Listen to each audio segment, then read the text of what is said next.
Good day, everyone. You're tuned in to Update People TV, your go-to space for stories that matter. From government policies to everyday happenings across Nigeria. It's still me again, your updates girly, and as always, we bring you the facts, the context, and a little bit of spice to keep it, very interesting. Alright, let's begin from Rivers State, where Governor Siminalayi Fubara, alongside Rewama boss Dr. Samuel Wonsike, inspected the new refuse dumping site at Omueke Iguruta earlier today. So the government of Rivers State has announced plans to close the existing dump site along Obiri-Ikwere Airport Road, and which is a welcome development if you ask me. But the bigger question is, how sustainable is the new plan? What's the global best practice for waste management? How do we sort out and, recycle effectively? How do we reduce methane emissions and protect groundwater? Because in the long run, if we don't think about sustainability, that landfill could become an environmental threat to Omueke and its residents.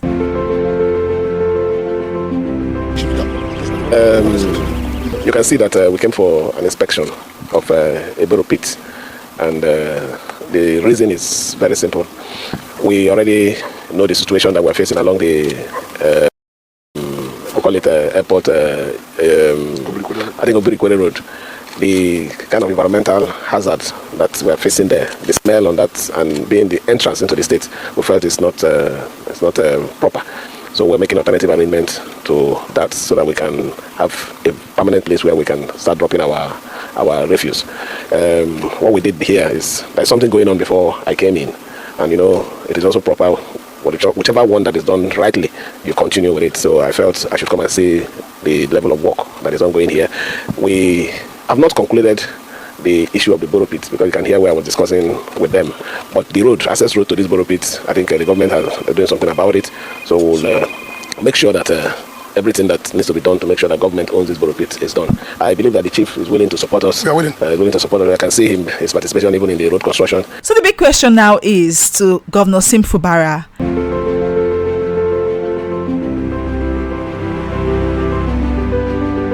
Is this really sustainable? I mean, let's think recycling, right? Now moving from environmental issues to something that's been raising eyebrows on social media as we speak. Has anyone else noticed how Reno Omokri keeps posting about Dangote Refinery lately? Because at the moment, it's beginning to feel like he's their unofficial spokesperson. What do you think?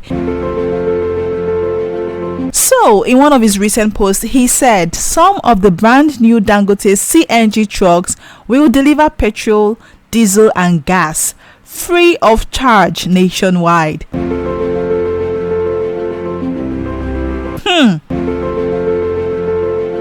Free of charge care in Nigeria. That's a bold statement. Please, has anything ever been free in Nigeria? Let me know in the comments. And just when people were still reacting, he posted again. This time showing massive pipelines supposedly loading refined petroleum products directly into ships bound for America, Europe, and Asia. Now here's the irony. We're exporting refined fuel abroad while still struggling to meet our own domestic needs. It's a strange situation and honestly quite concerning.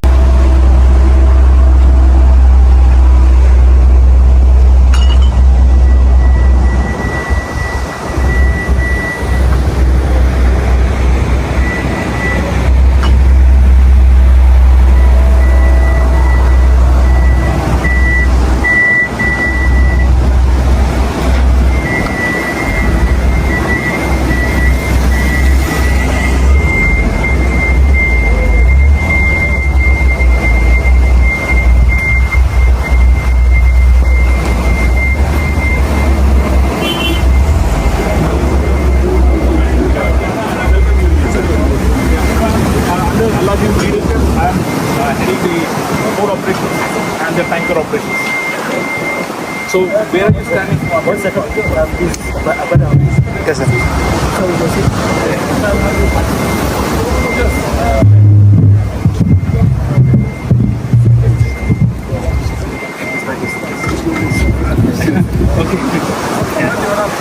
So welcome to you, Your Majesty, yourself, sir. So my name is Captain Rana. I'm heading this facility under Alaji's leadership.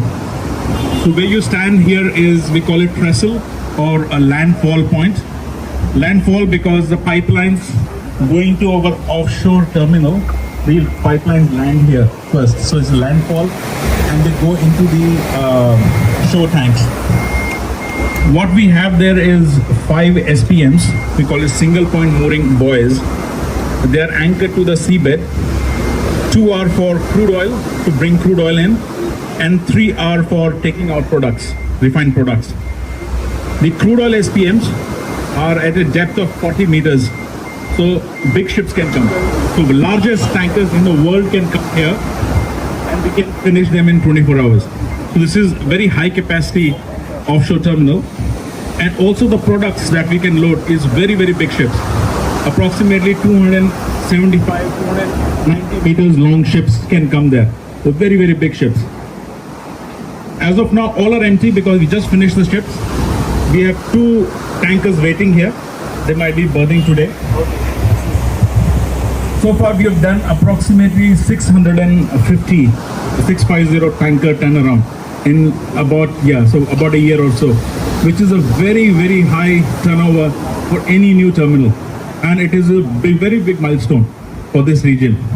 And if you see through this binocular, I will put it PM. Sorry.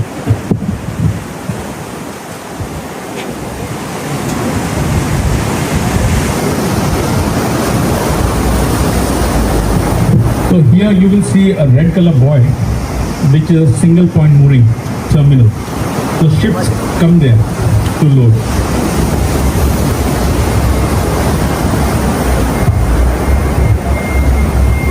Yes, so our ships come there to load and the products flow through this. The 4 feet pipeline here is for crude oil, and the 2 feet pipelines are for products. We have about 120 kilometers of pipeline submerged, embedded into the seabed to create this terminal. 120 kilometers, which is on oceanic engineering perspective, it's a very big milestone to create that kind of infrastructure. And then the buoys itself. And we have tried and tested, since we have done now 650 tankers. It is a proven methodology. And why we have it offshore is because the tankers come in with very high draft. So we need natural depth. If we try to create it here, then there will be a lot of dredging and then maintenance. And then it might also affect the local ecology. So that becomes a natural depth, no more dredging required for future. And bigger ships can come there. Yeah. So that is how it is. Meanwhile, let's turn to the ongoing #Free Nnamdi Kanu Now story.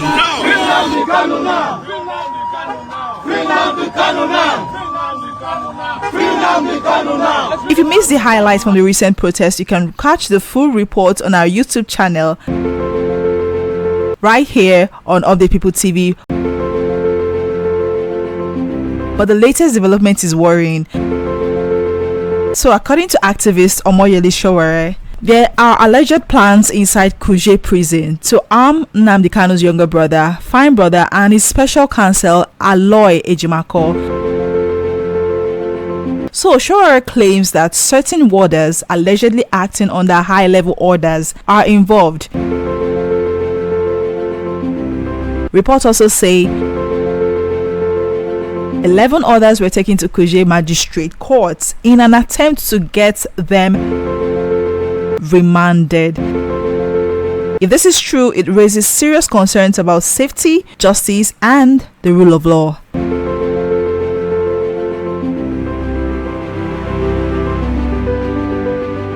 And while Nigerians slept last night, tragedy struck yet again. Fire engulfed the Alaba International Market in Lagos State, destroying goods worth millions of naira, mostly belonging to Igbo traders. Well, so they say, it's really heartbreaking if truly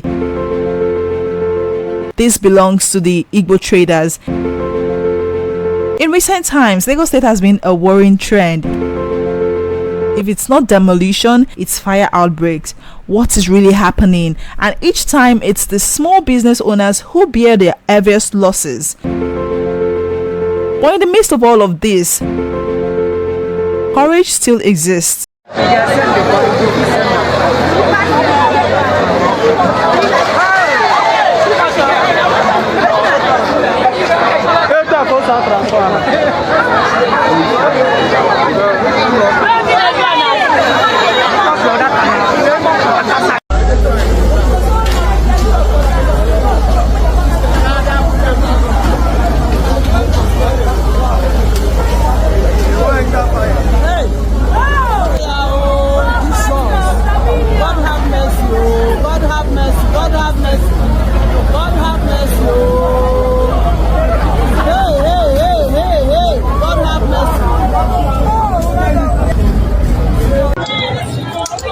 Stop this thing now.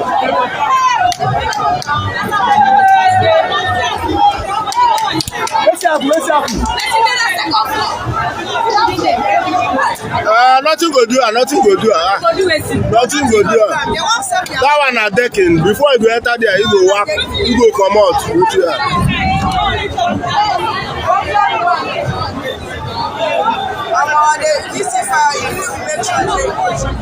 The thing no be small. Fire service don run comot o. 2 fire service wey come here don run comot. No water again. If you dey around Frankras, if your shop dey around Frankras, make you come out o. Make you come out opposite Tantalaza. If your shop dey near there, make una come out o.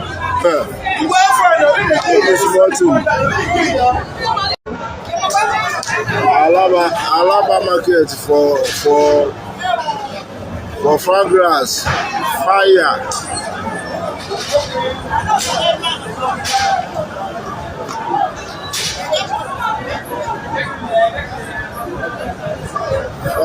Fire, Alaba.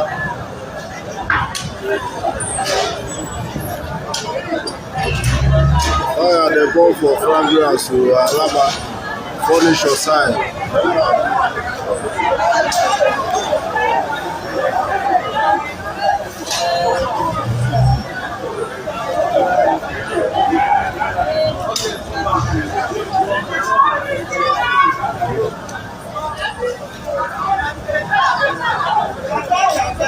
Human rights activist Harrison Gwamnishu was seen leading a team of soldiers into the bush tracking kidnappers who have been terrorizing communities. Hey, now that's an act of bravery if you ask me. Most persons will never ever take such risk for Nigeria, but it also makes you wonder, how did we get to a point where citizens are leading the fight against criminals while the nation's security forces seem so overstretched? It's both inspiring and sad at the same time, a reminder of how much work still needs to be done in the country. So you can do it for our village. You can do it for our village. So you can do it for our village. You can do it for our village. I know so you can do it for our village. Wait, make Peter give you small.